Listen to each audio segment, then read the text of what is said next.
नमस्कार दोस्तों, इस वीडियो में डिस्कस करेंगे हम 50 multiple choice questions MCQ series का ही ये पार्ट है।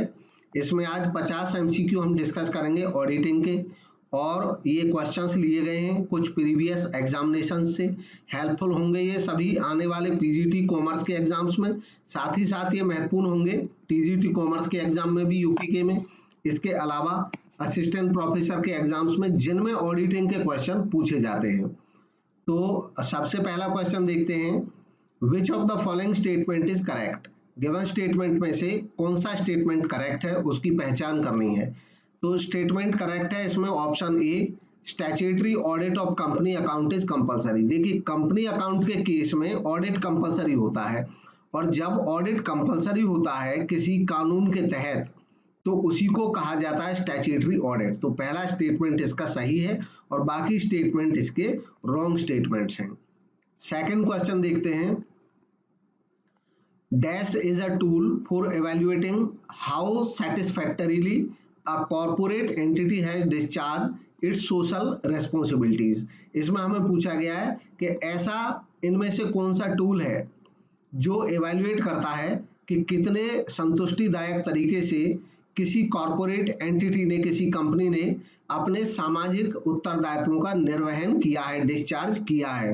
तो गिवन ऑप्शंस में सही जवाब है option B, social audit. Social audit इस मकसद से किया जाता है कि एक संस्था ने अपने सोसाइटी के जो प्रति रेस्पॉन्सिबिलिटीज हैं उनको किस तरीके से डिस्चार्ज किया है, किस लेवल तक डिस्चार्ज किया है। नेक्स्ट है, an auditor makes effort to detect mainly the following types of fraud. इसमें पूछा गया है कि एक ऑडिटर कोशिश करता है डिटेक्ट करने का डिफरेंट टाइप की फ्रॉड्स को। वो कौन सी फ्रॉड्स हैं जिनको वो कोशिश करता है डिटेक्ट करने के लिए, यानी कि ढूंढने के लिए। तो गिवन ऑप्शंस में सही जवाब है ऑल ऑफ द अबव। एक ऑडिटर इन सभी टाइप की फ्रॉड्स को ढूंढने की कोशिश करता है। Misappropriation of cash, misappropriation of goods in frauds in the books of accounts. Next है, under vouching checking is done of. अब वाउचिंग के तहत किस चीज की चेकिंग की जाती है। वाउचिंग को हिंदी में बोलते हैं प्रमाणन, यानी कि प्रमाण किया जाता है कि जो ट्रांजैक्शन है वो सही है, रिकॉर्ड जो ट्रांजैक्शन की है वो सही रिकॉर्ड की है या नहीं रिकॉर्ड की है। तो गिवन ऑप्शंस में सही जवाब है बुक्स ऑफ ओरिजिनल एंट्री, क्योंकि ट्रांजैक्शन रिकॉर्ड होती है ओरिजिनल एंट्री की बुक्स में। इसी बात को तय किया जाता है, देखा जाता है कि सही रिकॉर्ड हुई है या नहीं हुई है, कोई ट्रांजैक्शन गलत तरीके से तो रिकॉर्ड नहीं की है और बिना दस्तावेज के रिकॉर्ड तो नहीं करती है, वो उसकी सत्यता की जांच इसमें होती है। बाकी वाउचिंग का मतलब इन दोनों से नहीं होता है। वाउचिंग वाउचर्स की मदद से की जाती है और वाउचर से एंट्री होती है ओरिजिनल एंट्री, इसलिए वाउचर से मिलान ओरिजिनल एंट्री की बुक्स का ही किया जाता है। नेक्स्ट है, वाउचिंग इज कंसर्न्ड विद। अब वाउचिंग किससे संबंधित है। तो गिवन ऑप्शन में ये सारे ही ऑप्शन सही हैं और इसलिए इसका जवाब है D, all of the above. Vouching संबंधित है verification of authority and authenticity of the transaction, के कोई ट्रांजैक्शन जो हुई है उसकी अथॉरिटी या ऑथेंटिसिटी, मतलब उसका अप्रूवल था या नहीं था। वैलिडिटी ऑफ डॉक्यूमेंट्री एविडेंस, जो डॉक्यूमेंट्री एविडेंस है, जो वाउचर्स हैं, उनकी वैलिडिटी क्या है, वो वैलिड है या नहीं है। और accuracy of recorded entries and posting in books, जो एंट्रीज रिकॉर्ड हुई हैं और जो पोस्टिंग हुई है बुक्स में, उनकी एक्यूरेसी की जांच भी इसमें की जाती है। नेक्स्ट है option 6, the date on auditor's report should not be. अब ऑडिटर की रिपोर्ट में जो डेट डाली जाती है वो इनमें से क्या नहीं होना चाहिए, यह बताना है। तो गिवन ऑप्शन सी इसका सही है, earlier than the date on which the accounts are approved by the management. देखिए, जिस दिन अकाउंट मैनेजमेंट ने अप्रूव किए हैं उस दिन के बाद की डेट होनी चाहिए ऑडिटर की रिपोर्ट पे। नेक्स्ट, उससे पहले की नहीं होनी चाहिए।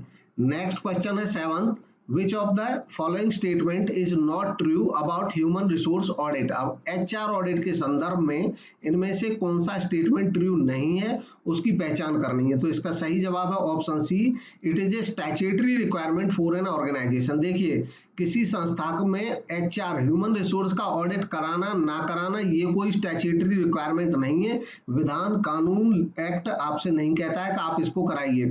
कोई संस्था चाहे तो अपनी मर्जी से स्वेच्छा से एचआर ऑडिट करा सकती है। एचआर ऑडिट होता क्या है, किसी संस्था के द्वारा अपनी एचआर पॉलिसीज को, अपने एचआर रूल्स को, एचआर का जो ऑपरेशन है उनको जांचने का एक तरीका होता है एचआर ऑडिट। इसको संस्था चाहे तो बाहर के किसी एक्सपर्ट से करा सकती है या अपनी संस्था के जो टॉप ऑफिसर्स हैं उन्हीं से भी करा सकती है। नेक्स्ट है 8th question, following are the advantages of an audit program except. हमें इस क्वेश्चन में बताना है कि ऑडिट प्रोग्राम के एडवांटेजेस हैं, इनमें से एक को छोड़ करके। जो ऑडिट प्रोग्राम का एडवांटेज नहीं है उसको पहचानना वो कौन सा है। तो गिवन ऑप्शन में सही जवाब है option B, it provides an easy way out for inefficient staff. ये जो इनएफिशिएंट स्टाफ है उसको आसान रास्ता देता है कि वो बच जाएगा काम से। ऐसा कुछ नहीं है, तो ये इसका कोई बेनिफिट नहीं है, बाकी तीनों इसके एडवांटेजेस हैं। नेक्स्ट क्वेश्चन है,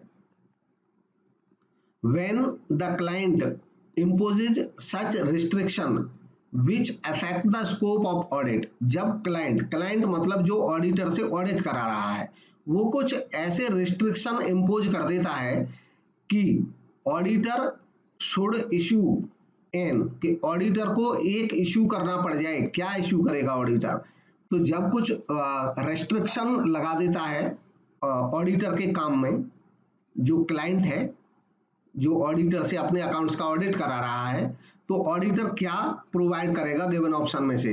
तो ऑडिटर देता है क्वालिफाइड रिपोर्ट, ऐसे केस में जारी करता है और उसको क्वालिफाइड ओपिनियन भी कहते हैं। नेक्स्ट है, who is responsible for the appointment of statutory auditors of A limited company. एक लिमिटेड कंपनी के स्टैट्यूटरी ऑडिटर्स की अपॉइंटमेंट के लिए कौन रेस्पॉन्सिबल है, मतलब ये किसकी जिम्मेदारी है कि उसमें ऑडिटर अपॉइंट होना चाहिए। तो इसकी जिम्मेदारी होती है members of the company, company के शेयर होल्डर्स की जिम्मेदारी होती है स्टैट्यूटरी ऑडिटर अपॉइंट होना चाहिए कंपनी में। नेक्स्ट है, the auditor of which type of company does not have the right to visit foreign branches of company. किस टाइप की कंपनी के केस में ऑडिटर्स को राइट नहीं होता है कि वो कंपनी की फॉरेन ब्रांचेज को विजिट करें। तो गिवन ऑप्शन में सही जवाब है option a, manufacturing company.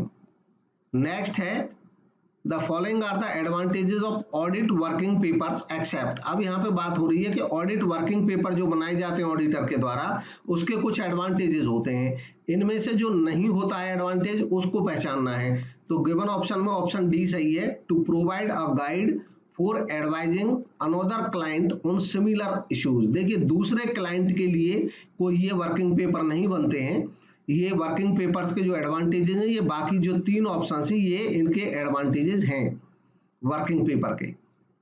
Next है, tenure of the first auditor of a company is from the date of his appointment till. अब कंपनी का जो फर्स्ट ऑडिटर होता है, पहला ऑडिटर होता है, उसकी अवधि, उसका कार्यकाल, उसका टेन्योर होता है जिस डेट से उसकी अपॉइंटमेंट होती है उससे कब तक। तो इसका सही जवाब है option B, conclusion of the first AGM. जब कंपनी की पहली एजीएम होती है, एनुअल जनरल मीटिंग, उस तक इसका कार्यकाल होता है। पहली एजीएम में कंपनी के जो शेयर होल्डर्स होते हैं वो नियुक्ति करते हैं ऑडिटर की। नेक्स्ट है, the name of auditing practices committee has been changed as. अब नेम ऑडिटिंग प्रैक्टिसेस कमेटी, ये पहले नाम था ऑडिटिंग प्रैक्टिसेस कमेटी जो ऑडिटिंग के लिए स्टैंडर्ड्स को डेवलप करती थी। अब इसका नाम चेंज हो गया है। इसका नाम चेंज होकर के क्या हो गया है यह बताना है। तो ऑप्शन ए इसका सही है, auditing and assurance standards board इसका नाम अब हो गया है। ICAI ने 1982 में बनाई थी ऑडिटिंग प्रैक्टिसेस कमेटी, लेकिन बाद में 2002 में इसका नाम चेंज करके कर दिया auditing and assurance standards board. Next है अगला question, first auditor of a company is appointed by. किसी कंपनी का जो पहला ऑडिटर होता है उसकी नियुक्ति कौन करता है। तो गिवन ऑप्शन में सही जवाब है board of directors. First auditor जो है उसकी नियुक्ति बोर्ड ऑफ डायरेक्टर्स कर सकते हैं। अगर बोर्ड ऑफ डायरेक्टर्स उसकी नियुक्ति नहीं करते हैं तो ऐसे डायरेक्टर की नियुक्ति बाद में शेयर होल्डर्स के द्वारा एजीएम में की जाती है। एजीएम में नहीं, एक्स्ट्रा ऑर्डिनरी मीटिंग बुलानी पड़ती है और उसमें उसकी नियुक्ति की जाती है अगर फर्स्ट ऑडिटर को नियुक्त नहीं किया गया है बोर्ड ऑफ डायरेक्टर्स के द्वारा। नेक्स्ट है, out of the following civil liability includes, अब इनमें से सिविल लायबिलिटी, यहाँ पे एक ऑडिटर की लायबिलिटी के संदर्भ में ये बात है कि ऑडिटर की जो सिविल लायबिलिटी होती है उसमें क्या क्या शामिल होता है। एक ऑडिटर की सिविल लायबिलिटी में शामिल होते हैं दोनों ही, liability for misfeasance and liability for negligence, ये दोनों ही शामिल होते हैं, इसलिए ऑप्शन डी इसका सही जवाब होगा। Both A and B. Auditor की जो लायबिलिटी होती है जनरली दो हिस्सों में बटी होती है, सिविल लायबिलिटी और क्रिमिनल लायबिलिटी। नेक्स्ट है an auditor must be honest statement was used in, अब एक ऑडिटर को आवश्यक तौर पे ईमानदार होना ही चाहिए, यह किस केस में कहा गया था, तो इसका सही जवाब है option B, London and general bank case में ऐसा कहा गया था जस्टिस लिंडले के द्वारा। नेक्स्ट है मीनिंग ऑफ ऑडिट इज, अब ऑडिट का मीनिंग क्या है, तो ऑडिट का मीनिंग ऑप्शन ए इसका सही ऑप्शन है, to examine books and accounts, जो बुक्स होते हैं और अकाउंट्स होते हैं किसी संस्था के, उनकी जांच करना, उनका परीक्षण करना ही ऑडिट कहलाता है। नेक्स्ट है out of the following which is not true, अब इनमें से जो ट्रू नहीं है उसको पहचानना है, तो इनमें से ऑप्शन डी ट्रू नहीं है, an auditor can not file suit for his remuneration, ये सही नहीं है, वो रेम्युनरेशन उसका राइट है, उसको वो डिमांड कर सकता है। बाकी जो तीनों ऑप्शन हैं ये ट्रू हैं। नेक्स्ट है 20th, appointing authority of the company auditor is, अब कंपनी ऑडिटर की अपॉइंटिंग अथॉरिटी इनमें से कौन होता है, तो देखिए गिवन ऑप्शन में ऑप्शन डी सही है, ऑल ऑफ दीज ये सभी हो सकते हैं। दरअसल फर्स्ट जो ऑडिटर होता है उसकी नियुक्ति करते हैं बोर्ड ऑफ डायरेक्टर, हालांकि इन जनरल अगर पूछा जाएगा तो जनरल राइट इनका होता है केवल शेयर होल्डर्स का, केवल शेयर होल्डर्स का राइट होता है किसी अगर गवर्नमेंट कंपनी नहीं है, तब गवर्नमेंट कंपनी नहीं है, प्राइवेट कंपनी है, तो ऐसे केस में जो शेयर होल्डर है वो ही नियुक्ति करते हैं कंपनी ऑडिटर की, हालांकि जो फर्स्ट ऑडिटर है उसकी नियुक्ति बोर्ड ऑफ डायरेक्टर्स करते हैं, तो ये भी हो सकता है। और अगर कोई कंपनी के शेयर होल्डर किसी कारण से नियुक्ति नहीं कर पाते हैं एजीएम में भी कंपनी के लिए ऑडिटर की, तो ऐसे केस में सेंट्रल गवर्नमेंट का राइट होता है कि वो नियुक्त कर सकती है कंपनी का ऑडिटर, तो इसलिए डी इसमें सही जवाब हो जाता है। नेक्स्ट है the audit that is made compulsory under statute is called, अब विधान के द्वारा, कानून के द्वारा जो ऑडिट कंपलसरी कर दिया जाता है उसको क्या कहते हैं, उसको कहते हैं स्टैट्यूटरी ऑडिट। इंडिया में स्टैट्यूटरी ऑडिट बोला जाता है कंपनीज के ऑडिट को, ट्रस्ट के ऑडिट को, कोऑपरेटिव सोसाइटीज के ऑडिट को, क्योंकि स्टैट्यूट के अकॉर्डिंग उनका ऑडिट कंपलसरी होता है। लेकिन सोल ट्रेडर है, पार्टनरशिप है, इनको स्टैट्यूटरी ऑडिट नहीं बोला जाता, क्योंकि कानून के अंतर्गत इनका जो ऑडिट है वो कोई कंपलसरी नहीं है, ये चाहे तो करा सकते हैं चाहे तो नहीं करा सकते हैं, हालांकि उसके संदर्भ में एक लिमिट है, बट इन जनरल इनसे कंपलसरी नहीं होता है। नेक्स्ट है 22nd, duties of an auditor are covered under which section of companies act 2013, एक ऑडिटर की ड्यूटी कंपनीज एक्ट 2013 के कौन से सेक्शन में, कौन से इसके धारा में दी गई हैं, तो गिवन ऑप्शन में सही जवाब है ऑप्शन डी, सेक्शन 143 में एक ऑडिटर की ड्यूटी दी गई है। नेक्स्ट है question 23rd, N auditor is watchdog in not a blood hound, this statement relates with which of the following case law, अब किस केस के संदर्भ में ये स्टेटमेंट दी गई थी किसी जज के द्वारा, यह बताना है, तो इसका जवाब है ऑप्शन ए, Kingston cotton mills case. Kingston cotton mills case में जस्टिस लोब्स ने ये स्टेटमेंट दिया था। नेक्स्ट है the main objective of auditing is, अब ऑडिटिंग का जो मेन ऑब्जेक्टिव है वो क्या है, ऑडिटिंग के ऑब्जेक्टिव जो होते हैं वो दो हिस्सों में बटे रहते हैं, मेन ऑब्जेक्टिव और सब्सिडरी ऑब्जेक्टिव। इसमें पूछा गया मेन ऑब्जेक्टिव क्या है, तो इसमें और सही जवाब है ऑप्शन सी, मेन ऑब्जेक्टिव होता है ऑडिटिंग का to find out whether P&L account and balance sheet so true in fair view state of affairs, की जो बैलेंस शीट और P&L है किसी कंपनी के वो उस संस्था का ट्रू और फेयर, सच्चा और उचित स्टेट यानी कि उसकी दशा दर्शाते हैं या नहीं दर्शाते हैं, ये मेन ऑब्जेक्टिव होता है। और डिटेक्शन ऑफ एरर या डिटेक्शन ऑफ फ्रॉड या detection and prevention of fraud and errors, ये इसके सेकेंडरी ऑब्जेक्टिव हो सकते हैं, प्राइमरी नहीं होते हैं, मेन नहीं होते हैं। नेक्स्ट है प्रॉपर्टी ऑडिट रेफर्स टू, अब ये जो प्रॉपर्टी ऑडिट है इसका मतलब क्या है, तो इसका सही जवाब है option C, examination of need and rational of expenses. देखिए प्रॉपर्टी ऑडिट जो है वो खासतौर पे सरकारी डिपार्टमेंट्स में होता है, उसका मकसद होता है कि जो खर्चे किए जा रहे हैं उनके पीछे क्या रेशनल है, मतलब वाजिब खर्चे हो रहे हैं कि नहीं हो रहे हैं, उन खर्चों का जो खर्चे हुए हैं ऑथराइजेशन है कि नहीं है, इस चीज की जांच की जाती है प्रॉपर्टी ऑडिट में। औचित्य परीक्षण किया जाता है कि क्या औचित्य था किसी खर्चे का। नेक्स्ट है वाउचिंग एम्प्लाइज। अब वाउचिंग का मतलब क्या है, इससे रिलेटेड क्वेश्चन पहले भी था, ऑप्शन बी इसका सही है, examination of vouchers to check authenticity of the record. जो वाउचर्स है उनकी परीक्षा की जाती है, उनकी जांच की जाती है रिकॉर्ड्स की ऑथेंटिसिटी की जांच के लिए। नेक्स्ट है 27th question, purchase return should vouched with the help of. अब परचेज रिटर्न को वाउच करना चाहिए किसकी मदद से, तो देखिए परचेज रिटर्न होते क्या, परचेज रिटर्न होते हैं कि हमने जो सामान परचेज किया वो हमने किसी कारण से रिटर्न कर दिया, वापस कर दिया अपने सप्लायर को या अपने क्रेडिटर को। जिससे हमने सामान खरीदा था वो हमारा क्रेडिटर था, सप्लायर था, उसको हमने आज कुछ सामान वापस कर दिया तो वो वापस चला गया हमारे क्रेडिटर के पास। जब हमने सामान खरीदा था तब उसको हमने क्रेडिट किया होगा बुक्स में, जब सामान रिटर्न कर दिया जाता है तो हम उसको डेबिट करते हैं। अब यहाँ पे हमने जो बुक्स में डेबिट किया है पार्टी को, वो इसलिए किया है क्योंकि सामान लौटा दिया। जब किसी ऐसे कारण से कोई सामान लौटा दें, पुराना कोई एडजस्टमेंट हो, हिसाब किताब में गड़बड़ी हो, और उसकी वजह से अगर हम किसी पार्टी को अपनी बुक्स में डेबिट करते हैं तो हम उसको इशू करते हैं डेबिट नोट, और जो पार्टी किसी को क्रेडिट करती है वो इशू करती है क्रेडिट नोट। तो इस केस में हमारा क्रेडिटर हमको इशू करेगा क्रेडिट नोट और हम अपने क्रेडिटर के पास भेजेंगे डेबिट नोट। तो अब यहाँ पे क्वेश्चन है कि किसकी मदद से वाउचिंग इसकी की जा सकती है, तो हमारे पास क्योंकि क्रेडिट नोट आया होगा हमारे क्रेडिटर से, उसने हमें क्रेडिट किया होगा अपनी बुक्स में क्योंकि हम उसके डेटर थे, हमने उसके पास डेबिट नोट भेजे। तो इस तरीके से हम जो क्रेडिट नोट्स हमारे पास अवेलेबल हैं उनसे हम वाउचिंग कर सकते हैं, मैच कर सकते हैं परचेज रिटर्न्स को कि वो सही है कि या नहीं है। और केवल इसी से मैच नहीं होता है, हमारे पास जो डेबिट नोट है उनकी नकल रखी होगी उनसे भी हम मैच कर सकते हैं।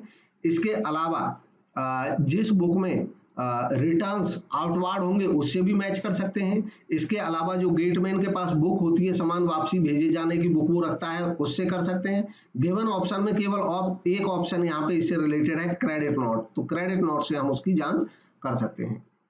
नेक्स्ट है in respect of forfeiture of shares the auditor should see. वो किसी कंपनी के फॉरफीचर ऑफ शेयर्स के संदर्भ में ऑडिटर क्या देखेगा, क्या चेक करेगा, तो गिवन ऑप्शंस में से सही जवाब है इसमें option B article of association. दरअसल कोई कंपनी अपने शेयर्स को फॉरफिट तभी कर सकती है जब उसके आर्टिकल ऑफ एसोसिएशन उसको ऐसा करने के लिए अलाउ करते हो। तो ऑडिटर जब जांच करेगा फॉरफीचर ऑफ शेयर्स की तो वो ये देखेगा कि ऐसा करना क्या इनको अलाउड था या नहीं था, इसलिए आर्टिकल ऑफ एसोसिएशन की वो जांच करेगा। नेक्स्ट क्वेश्चन है 29th, which of the following is called backbone of auditing. इनमें से कौन सा ऑडिटिंग का बैकबोन कहलाता है, तो गिवन ऑप्शन में ऑप्शन डी सही है वाउचिंग। देखिए वाउचिंग की मदद से ही हम ऑडिटिंग को बढ़ा पाते हैं, ये इसका बैकबोन इसलिए बोला जाता है क्योंकि वाउचिंग में हम प्रमाणिकता की जांच करते हैं, ऑथेंटिसिटी की जांच करते हैं ट्रांजेक्शंस की, उसके बाद ही हम ऑडिटिंग को पूरा कर पाते हैं। नेक्स्ट है इंटरनल कंट्रोल कवर्स। अब जो इंटरनल कंट्रोल होता है वो कवर करता है किस किस को, तो ऑप्शन बी इसका करेक्ट है, internal check and internal audit only. देखिए इंटरनल कंट्रोल होता है किसी संस्था के द्वारा अपनी संस्था के जो एक्टिविटीज हैं उन पे आंतरिक तौर पे नियंत्रण रखना। आंतरिक नियंत्रण रखने के लिए मैनेजमेंट दो तरह के काम करता है, एक तो इंटरनल चेक की व्यवस्था करता है, दूसरा internal audit.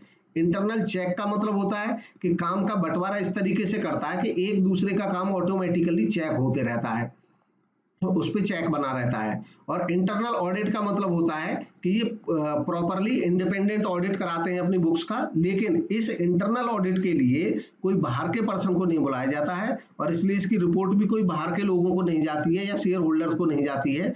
Internal audit management अपनी तरफ से या तो संस्था में एम्प्लॉय नियुक्त करा करके उनसे कराता रहता है इंटरनल ऑडिट, ताकि इंटरनल लेवल पे ही अगर कोई गड़बड़ है तो वो कंट्रोल कर ली जाए। इसलिए दूसरा वो चाहे तो किसी इंडिपेंडेंट पर्सन से भी करा सकता है, लेकिन इंटरनल ऑडिट जो हमारा स्टैट्यूटरी ऑडिट होता है उससे अलग होता है, इसकी रिक्वायरमेंट मैनेजमेंट को होती है।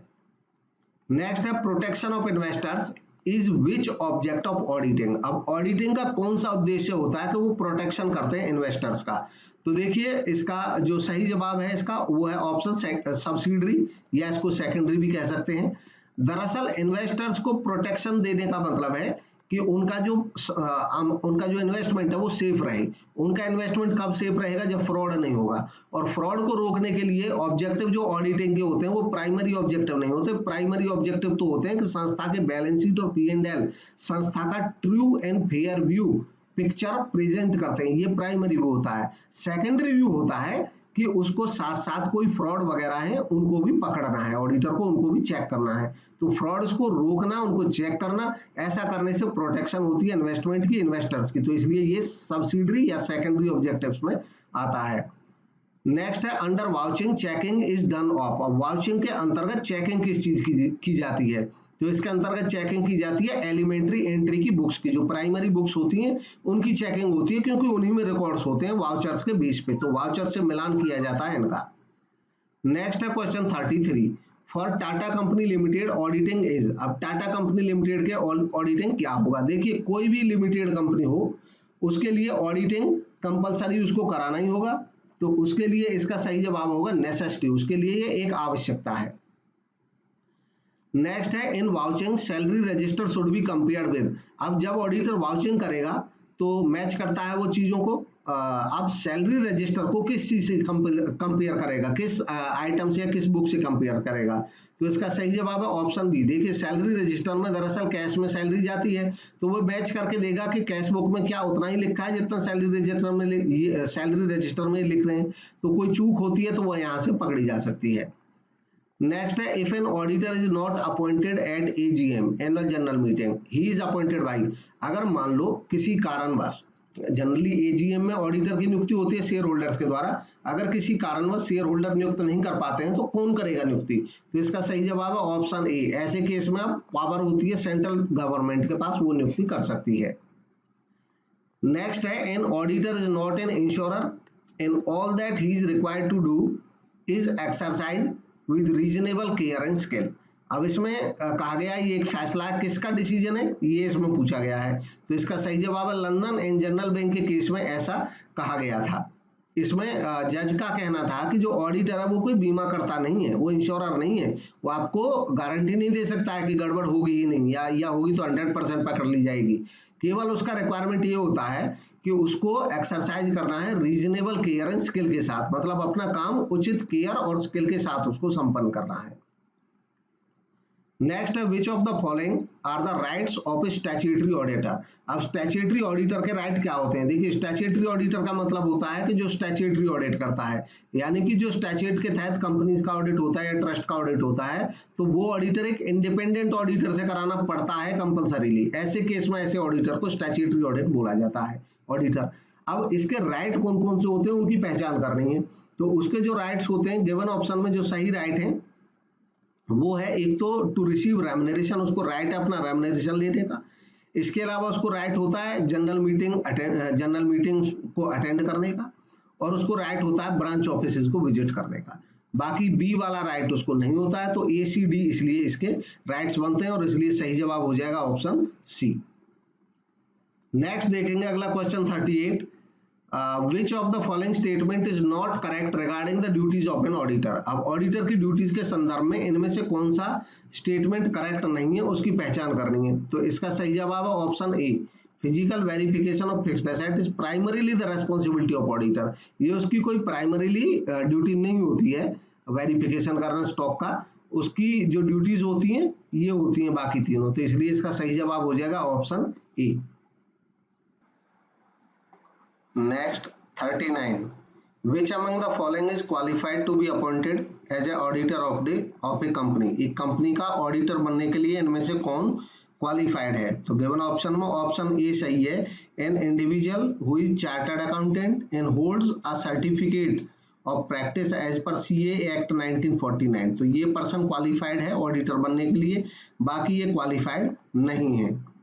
नेक्स्ट है क्वेश्चन 40th, इसमें कहा गया है tax audit is compulsory in case of a person is carrying on business whose gross turnover exceeds। अब यहाँ के बिजनेस के बारे में ये सवाल है कि एक बिजनेस कोई व्यक्ति अगर चला रहा है तो कौन से केस में उसका टैक्स ऑडिट कंपलसरी होगा। तो टैक्स ऑडिट कंपलसरी कराना होगा अगर उसका बिजनेस का जो टर्नओवर है, सेल है, वो 1 करोड़ रुपए से ज्यादा है। अगर वो प्रोफेशन कर रहा है तो 50 लाख कंडीशन होती है और बिजनेस कर रहा है तो 1 करोड़ है।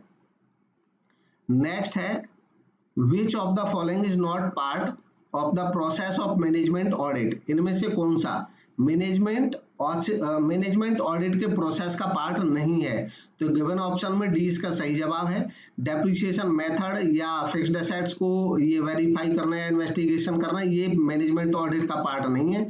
मैनेजमेंट ऑडिट का मतलब होता है कि केवल जो संस्था के मैनेजमेंट की पॉलिसीज हैं या मैनेजमेंट के जो प्रोसेसेस हैं या एफिशिएंसी है उसको ऑडिट करना होता है। तो बाकी ये जो 3 हैं इसके पार्ट हैं, लेकिन ये इसका पार्ट नहीं है। नेक्स्ट है internal check is a part of. अब इंटरनल चेक पार्ट है किसका? तो इंटरनल चेक पार्ट होता है इंटरनल कंट्रोल का। इंटरनल चेक का मतलब ऐसे अरेंजमेंट से होता है जिसमें काम का डिस्ट्रीब्यूशन इस तरीके से किया जाता है संस्था में कि एक दूसरे का काम ऑटोमेटिकली चेक होता रहता है। नेक्स्ट है this kind of audit is conducted generally between 2 annual audits. अब इस टाइप का ऑडिट, ये कौन सा ऑडिट है उसकी पहचान करनी है, जो जनरली 2 एनुअल ऑडिट्स के बीच में होता है। तो इसका सही जवाब है इंटरिम ऑडिट, मध्यावधि ऑडिट इसको कहा जाता है। नेक्स्ट है वाउचर रिलेट्स टू। अब वाउचर का संबंध किससे है यह बताना है। तो गिवन ऑप्शन में डी सही है। वाउचर का मतलब होता है प्रमाणक, यानी कि जो घटना का प्रमाण होते हैं। तो cash receipt, cash payment, credit transaction, ये सब वाउचर से रिलेटेड है। नेक्स्ट है audit begins where dash ends. अब ऑडिट शुरू होता है जब ये समाप्त होता है। तो इसमें बताना है कौन सा इसमें से सही है, कौन से की समाप्ति पे ऑडिट स्टार्ट हो जाता है। तो गिवन ऑप्शन में सही है जवाब अकाउंटिंग। जब अकाउंटिंग का काम समाप्त हो जाता है तब ऑडिटिंग शुरू होता है, ऐसा कहा जाता है। नेक्स्ट है when the auditor is an employ of the organisation being audited. जब जो ऑडिटर है वो उस ऑर्गेनाइजेशन का एम्प्लॉय हो जिसका ऑडिट किया जा रहा है, तो ऐसे ऑडिट को क्लासिफाई किया जाता है। किस टाइप का ऑडिट इसको माना जाता है? तो इसको कहा जाता है इंटरनल ऑडिट। इंटरनल ऑडिट के केस में एक संस्था का जो अपना एम्प्लॉय है वही ऑडिट कर सकता है अकाउंट्स की। नेक्स्ट है auditor should see the amount received for premium on issue of shares should be shown in. अब ऑडिटर को यह देखना चाहिए कि अगर अमाउंट कोई रिसीव हुई है premium on issue of share पे, तो वो कहाँ पे दिखाई देगी। तो गिवन ऑप्शन में सही जवाब है इसका option C, share premium account. अभी इसको सिक्योरिटीज प्रीमियम अकाउंट भी बोला जाता है। इसमें होनी चाहिए अगर कोई प्रीमियम की अमाउंट मिली है तो। नेक्स्ट है internal auditor is appointed by. अब संस्था में इंटरनल ऑडिट अगर कराना है तो इंटरनल ऑडिटर की नियुक्ति कौन करता है? तो इसका सही जवाब है मैनेजमेंट। मैनेजमेंट संस्था का जो होता है या डायरेक्टर्स जो होते हैं वही उसको अपॉइंट करते हैं। नेक्स्ट है dash is the medium through which an auditor expresses his opinion on the state of affairs of the client's business। जो क्लाइंट का बिजनेस है उसके बारे में, उसके स्टेट ऑफ अफेयर्स, उसकी दशा के, उसके कंडीशन के बारे में ऑडिटर अपनी राय एक्सप्रेस करेगा, व्यक्त करेगा किसके माध्यम से? तो इसका सही जवाब है ऑप्शन ए, ऑडिट रिपोर्ट के माध्यम से वह अपनी ओपिनियन जाहिर करता है। और नेक्स्ट और लास्ट क्वेश्चन है आज का, dash is the specific guideline and directions for efficient and effective completion of the audit work on timely and daily basis so as to minimize the audit risk। अब इसमें कहा गया है इनमें से कौन सा वो स्पेसिफिक गाइडलाइन या डायरेक्शन है जो एफिशिएंट और effective completion of audit work में मदद करते हैं टाइमली तरीके से, डेली बेसिस पे, so as to minimise the audit task, जिससे ऑडिट रिस्क जो है वो कम हो जाए। तो इसका सही जवाब है ऑप्शन ए, ऑडिट प्लानिंग इसको कहा जाता है। तो ये थे आज के क्वेश्चन। Thank you for